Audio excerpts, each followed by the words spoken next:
Good morning students. Exercise 6.2 हम लोगों को सॉल्व करनी थी, जिसका क्वेश्चन 2 हो चुके थे। आगे फिर अपना कंटिन्यूअस करते हैं हम लोग, ठीक है। देखते हैं क्या कह रहा है क्वेश्चन।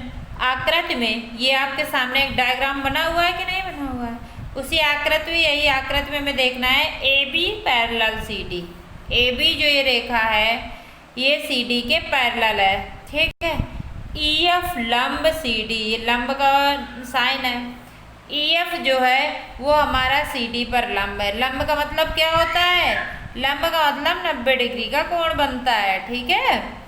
कोण जी ई डी, जी ई डी देखिए कहाँ बन रहा है, जी ई डी। पूरा ये कोण कितने का है? 126 अंश। तो निकालना कौन कौन से हैं? ए जी ई, हमें ए जी ई ये वाला कोण चाहिए।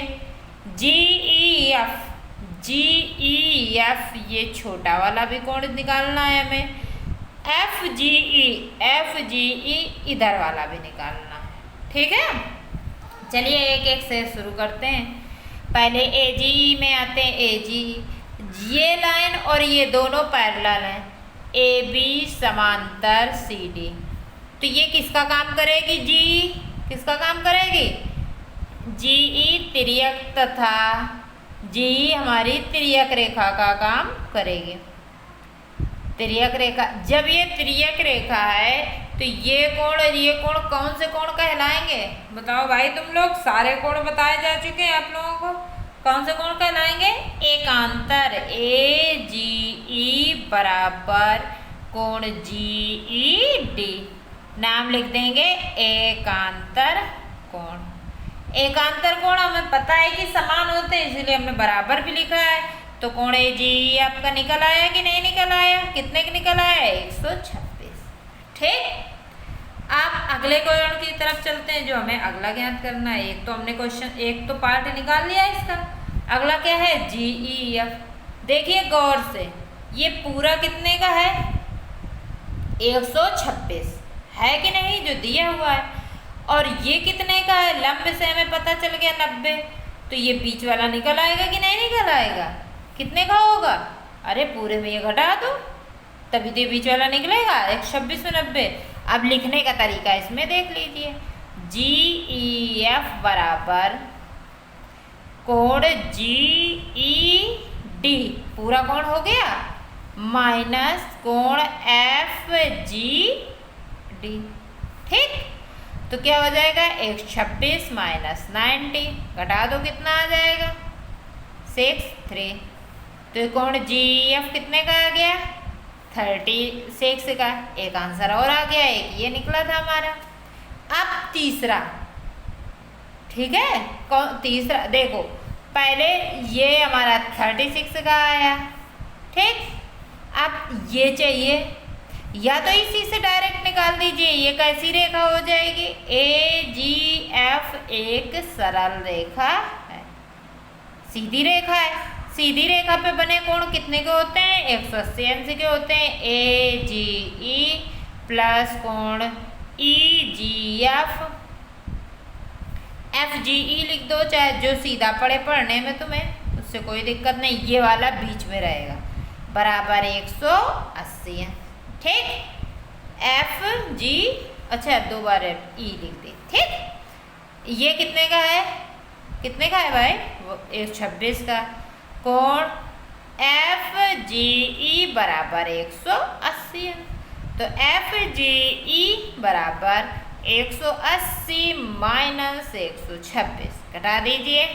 4, 7 में 2 गए 5, कितने का आ गया? 54 अंश का। बात समझ में आई निकालने का तरीका? दूसरा तरीका ये भी था कि तीनों कोण त्रिभुज के ले लेते 180 अंश, ठीक, तो भी निकल आता। ये पता है हमको, ये 90 होता है लंब की वजह से, तो ये निकल आता कि नहीं निकल आता? क्यों? क्योंकि पैरेलल है ऊपर और नीचे वाली लाइन, तो लंब से 90 हो ही जाता, ठीक है। चलिए कोई बात नहीं, किसी भी तरीके से निकालना है हम लोगों को, लेकिन पता होना चाहिए, जरूरी है। अगला क्वेश्चन आते हैं हम लोग। क्या कह रहा है? आकृति में पी क्यू समांतर एस टी। ये देखिए एक आकृति बनी हुई है, पी क्यू समांतर एस टी। और नज़दीक जाते हैं, देखिए पी क्यू समांतर एस टी आकृति है जिसमें पी क्यू आर 110 अंश है। कितने का है? 110। दूसरा दिया हुआ एंगल आर एस टी 130 अंश। तो हमें निकालना कौन सा है? Q R S. कौन सा निकालना है? क्यू आर एस, ये वाला निकालना है। ये वाला कब पता चलेगा? जब ये पता चल जाए और ये पता चल जाए तो तीनों 180 हो जाएंगे। हमने क्या किया है, इसको पैरेलल इसके खींच ली, P Q parallel X Y रचना से। जो काम हम लोग एक्स्ट्रा करते हैं उसको रचना बोलते हैं। तो अपने आप P Q parallel S T दिया था तो पैरेलल एक्स वाई हो जाएगा कि नहीं हो जाएगा? तीनों रेखाएं आपकी पैरेलल होंगी कि नहीं होंगी? बताइए। होंगी। क्यों? क्योंकि ये आपस में पैरेलल थी और ये इसकी आ गई तो तीनों पैरेलल। ठीक। क्यों? क्योंकि काम करेगा। अभी एक प्रॉपर्टी समांतर रेखाओं की हम लोग पढ़ चुके हैं कि एक ही ओर के कोणों का योग, दो समांतर रेखाओं में अगर तिर्यक रेखा एक काटती है तो एक ही ओर के अंतःकोणों का योगफल 180 होता है। पढ़े हैं कि नहीं पढ़े हम लोग? तो चूंकि पी क्यू समांतर एक्स वाई, इसलिए कोण पी क्यू आर प्लस कोण एक्स आर क्यू बराबर 180 अंश। ठीक। पी क्यू आर 110 दिया हुआ है, एक्स आर क्यू निकल आएगा इससे। एक्स आर क्यू बराबर 180 माइनस 110 बराबर 70। ये निकाल लिया हम लोगों ने 70। ठीक है। अब आगे बढ़ते हैं।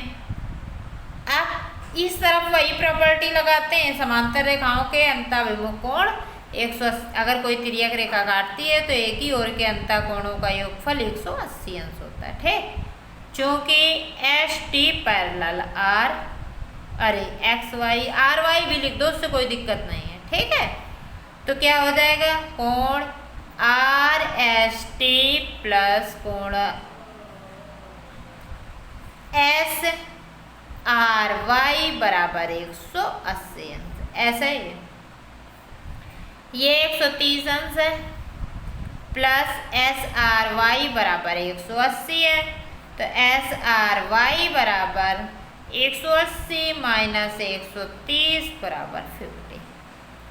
ये 50 आ गया कि नहीं आ गया? बस अब हमें ये निकालना आसान है। लिख देंगे एक्स आर वाई एक सरल रेखा है या सीधी रेखा है, कुछ भी लिख दो।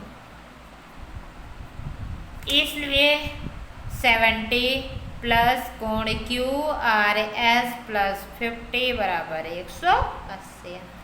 कोण क्यू आर एस ये दोनों जुड़ जाएंगे, 120 हो जाएगा बराबर 180।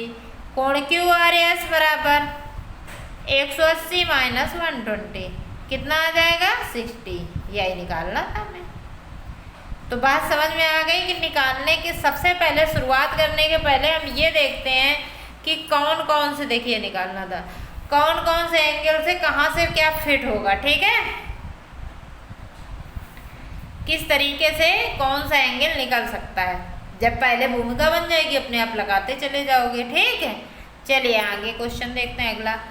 आकृति में ए बी समांतर सी डी, फिर समांतर की बात कर दी है। फिर कोण देखते हैं कौन से समांतर रेखा की प्रॉपर्टी से समान हो सकते हैं। A P Q 50, P R D 27, x और वाई ये नाम दिए। देखिए तुरंत जहाँ एक सरल रेखा बने, एक कोण पता हो तो दूसरा तो तुरंत निकाल सकते हैं आप। ये 127 है तो ये क्या हो जाएगा? जल्दी बोलिए क्या होगा भाई? 180 हो जाएगा तुरंत निकालने पे, तो ये घटाने पे आ जाएगा। चूंकि क्यू आर डी एक सीधी रेखा है। ठीक है। तो क्या हो जाएगा? एक नाम डाल दीजिए, क्यू आर पी प्लस 127 बराबर 180। कोण कोण का निशान QRP बराबर 180 माइनस 170। घटा दीजिए, 10 में 7 गए 3 और ये 7 में 2 5, 53 आ गया। अच्छा अभी आंसर नहीं हुआ, ये वाला हमारा 53 निकल आया।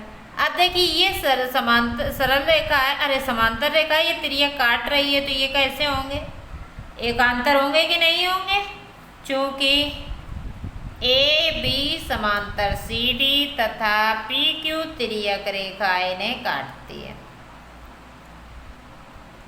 इन्हें काटती है। तो काटती है तो कोण X बराबर 50 अंश, एकांतर लिख देंगे 50 अंश, ये कोण का अच्छा चलो एक बार फिर, X बराबर 50 अंश, यहाँ लिखेंगे एकांतर से। अब इसके दो कोण पता हो गए, त्रिभुज PQR में दो कोण आपको पता होगा, तो तीनों कोणों का योगफल कितना होता है, x प्लस वाई प्लस 53 बराबर 180।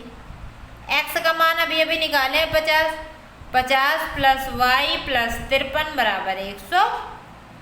बस y का मान आप लोग निकाल लीजिए, घटा के उस तरफ, ठीक है। आगे अगले कंटिन्यूस करते हैं अगले लेक्चर में।